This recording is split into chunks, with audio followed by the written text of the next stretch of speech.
এবারের ঈদে বাংলা চলচ্চিত্রের জনপ্রিয় খল অভিনেতা এবং বর্তমানে বাংলাদেশ চলচ্চিত্র শিল্পী সমিতির সম্মানিত সাধারণ সম্পাদক এই মুহূর্তে আপনারা দেখতে পাচ্ছেন বিএফডিসিতে, অর্থাৎ শিল্পী সমিতিতে বসে শিল্পীদের মাঝে 10 লক্ষ টাকার ঈদ উপহার দিচ্ছেন এবং তিনি কিন্তু নিজ হাতে কিন্তু সেই কাজটি করছে। তবে আপনারা জানেন যে ঈদের আগে গণমাধ্যমে বেশ কিছু সংবাদ প্রকাশ হয়েছিল যে এবারের কুরবানির ঈদে মনোয়ার হোসেন দীপজল সাহেব 4টি গরু কুরবানি দিচ্ছেন শিল্পীদের উদ্দেশ্যে এফডিসিতে। যদিও আসলে সেই কাজটি আর হয়ে ওঠেনি, কারণ আমরা দেখেছি যে গত 15ই জুন বাংলা চলচ্চিত্রের এই জনপ্রিয় খল অভিনেতা, প্রযোজক এবং পরিচালক, বর্তমান বাংলাদেশ চলচ্চিত্র শিল্পী সমিতির সম্মানিত সাধারণ সম্পাদক মনোয়ার হোসেন দীপজল সাহেবের বড় ভাই, যার হাত ধরে আসলে মনোয়ার হোসেন দীপজল এই বাংলা চলচ্চিত্রে পদার্পণ করেন এবং যাত্রা শুরু করেন, শাহাদ হোসেন বাদশাহ সাহেব, তিনি কিন্তু পরলোক গমন করেছেন। তো ঈদের ঠিক 2 দিন আগে বড় ভাইয়ের মৃত্যুর শোক সবকিছু মিলিয়ে আসলে মনোয়ার হোসেন দীপজল সাহেবের ব্যক্তিগত ঈদ উদযাপন কিংবা পারিবারিক ঈদ উদযাপনটাই অনেকটা বেগবান হয়ে গেছে। তো সেক্ষেত্রে মনোয়ার হোসেন দীপজল সাহেবের সেই ঈদের যে তার যে নিয়োগটি তিনি করেছিলেন যে সকল শিল্পীদেরকে নিয়ে সুন্দর একটি ঈদ উদযাপন করা এবং কুরবানি দেয়া, সেই বিষয়টি আসলে পরবর্তীতে বন্ধ হয়ে যায়। কিন্তু বন্ধ হয়ে গেলেও ঈদ উদযাপন কিংবা শিল্পীদের মধ্যে একটি আনন্দ ঘন মুহূর্ত অবস্থা দিয়ে ঈদ উদযাপন যে বিষয়টি রয়েছে বা শিল্পীদের মধ্যে কিছু একটি ঈদ উপহার বিতরণ, কুরবানি না দিলেও কিন্তু তিনি কিন্তু ঈদের ঠিক 3য় দিন আপনারা এই মুহূর্তে যে দৃশ্যটা দেখতে পাচ্ছেন এফডিসি বাংলাদেশ চলচ্চিত্র শিল্পী সমিতির সামনে, অর্থাৎ বিএফডিসি প্রাঙ্গণে কিন্তু মনোয়ার হোসেন দীপজল সাহেব নিজে এসে উপস্থিত হয়েছেন এবং 2024-26 এই নির্বাচনে বাংলাদেশ চলচ্চিত্র শিল্পী সমিতিতে যারা আসলে নির্বাচিত হয়েছেন তাদের সকলকে নিয়ে কিন্তু মনোয়ার হোসেন দীপজল সাহেব প্রায় 10 লক্ষ টাকার ঈদ উপহার কিন্তু নিজ হাতে কিন্তু শিল্পীদের মাঝে তিনি বিতরণ করেন। তো এই বিষয়ে আসলে যেটি হচ্ছে যে মনোয়ার হোসেন দীপজল সাহেব তার যে মতামতটি যে সবাই আপনারা দেখেছেন যে আমার বড় ভাই, যার হাত ধরে যিনি আমার সবচেয়ে প্রিয় মানুষ, যার হাত ধরে আমি চলচ্চিত্রে এসেছিলাম, যিনি বাংলাদেশ চলচ্চিত্র প্রযোজক এবং পরিবেশক সমিতির সাবেক সভাপতি ছিলেন, বাদশা ভাই, তিনি মৃত্যুবরণ করেছে। তো এই মৃত্যুর কারণে আসলে আমরা পরিবারের সবাই আসলে অনেকটাই স্তব্ধ হয়ে যায় এবং আমাদের পারিবারিক ঈদটা অনেকটা স্তব্ধ হয়ে যায়। কিন্তু আসলে সকল শিল্পীদের কথা চিন্তা করে আমি 3-4 দিনের মধ্যে চেষ্টা করেছি নিজের সুখটা কাটিয়ে আসলে আমার যে আসলে শিল্পীরা যারা রয়েছে, যারা আমাকে নির্বাচিত করেছেন কিংবা আমার চলচ্চিত্র কেরিয়ার থেকে আসলে সবসময় শিল্পীদের কল্যাণে আমি তাদের সঙ্গে থাকার চেষ্টা করি, শিল্পীরাও সবসময় আমার পাশে থাকার চেষ্টা করি। শুধু শিল্পী নয়, চলচ্চিত্র সংশ্লিষ্ট সকলকে আসলে আমি আমার পাশে পেয়েছি। সেই প্রেক্ষাপটে আমার দায়বদ্ধতার জায়গা থেকে আমি মনে করি যে আমার যে কোনো আনন্দ ঘন মুহূর্ত বা বিশেষ কোনো সময়গুলোতে আসলে সকলকে নিয়ে সুন্দরভাবে উদযাপন করাটারই চেষ্টা করি। তারই ফলশ্রুতিতে কিন্তু ঠিক ঈদের 3য় দিন মনোয়ার হোসেন দীপজল সাহেব তার ক্যাবিনেটের যারা জয়লাভ করেছেন বা অন্যান্য শিল্পীদেরকে নিয়ে তিনি এই ঈদ উদযাপন উপলক্ষে তিনি শিল্পীদের মাঝে 10 লক্ষ টাকা তিনি বিতরণ করছেন এই বর্তমান কমিটির পক্ষ থেকে। তো ভিউয়ার্স, আমরা কিন্তু আপনাদেরকে সেই চিত্রই দেখাচ্ছি। এখানে আপনারা দেখতে পাচ্ছেন অনেক কিছু কিছু পরিচিত শিল্পী সহ কিন্তু অনেক ছোট ছোট ক্যারেক্টারে অভিনয় করা কিংবা চলচ্চিত্রের সঙ্গে সম্পৃক্ত অনেক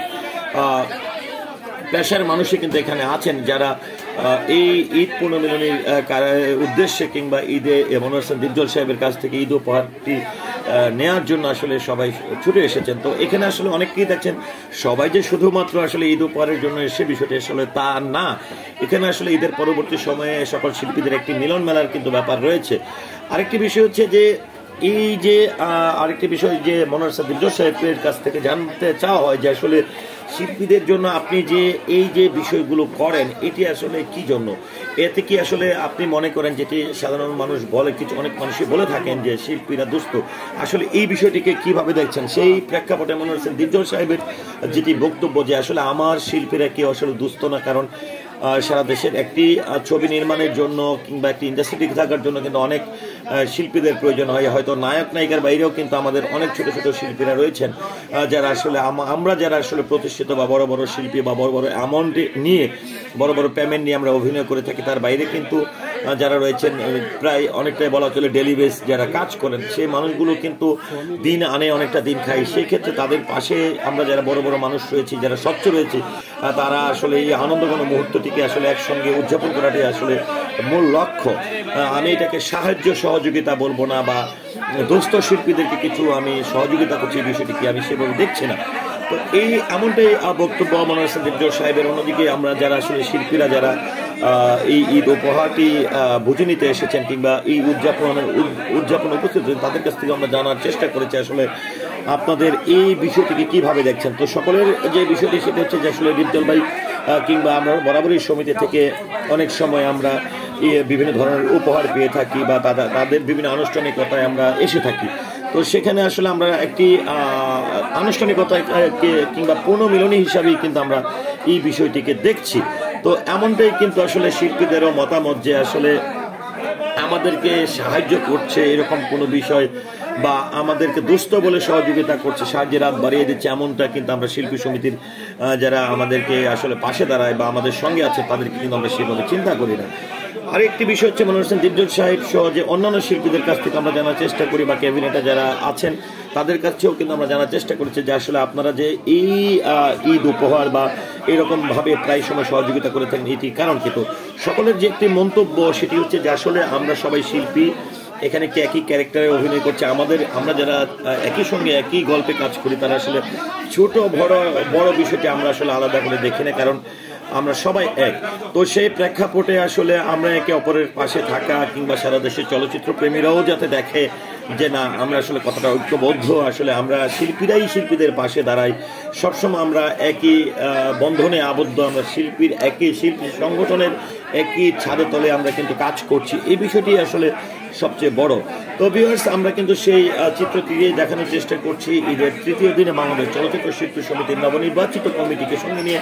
মনোয়ার হোসেন দীপজল সাহেবের পক্ষ থেকে যে 10 লক্ষ টাকা ঈদ উপহারগুলো আসলে শিল্পীদের মাঝে বিতরণ করা হচ্ছে, শুধু শিল্পী নয় চলচ্চিত্র সংশ্লিষ্ট অনেকের মাঝেই কিন্তু বিতরণ করা হচ্ছে, সকল শ্রেণীর মানুষের সঙ্গে বিতরণ করা হচ্ছে, যারা তাদেরকে আমরা লক্ষ্য করছি। তো ভিউয়ার্স, এটি হচ্ছে যে বাংলাদেশ চলচ্চিত্র শিল্পী সমিতির এই যে উদ্যোগগুলো বা শিল্পী একে অপরের পাশে থাকা বা এই ধরনের পুনর্মিলনীগুলো বিষয়গুলো নিয়ে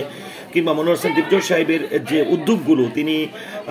সবসময় নিয়ে থাকেন বা এবারও যিনি যেটি করছেন সকল শিল্পীদেরকে নিয়ে একটি সুন্দর ঈদ উদযাপন, বিষয়টি নিয়ে আসলে আপনাদের বক্তব্য কি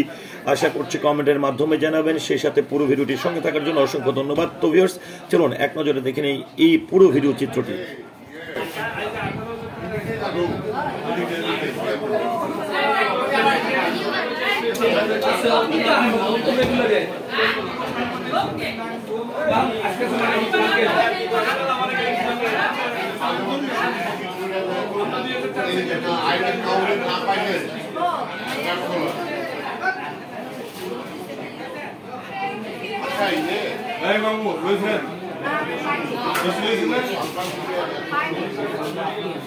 দিছে বাইরে দিয়ে দিছে বাইরে দিয়ে আপনারা বলতে লাগলে বেটা শুনো ভাই এই যে বলছে না আমি বলতে নাই তো শেষ বলতে থেকে লাভ কি গো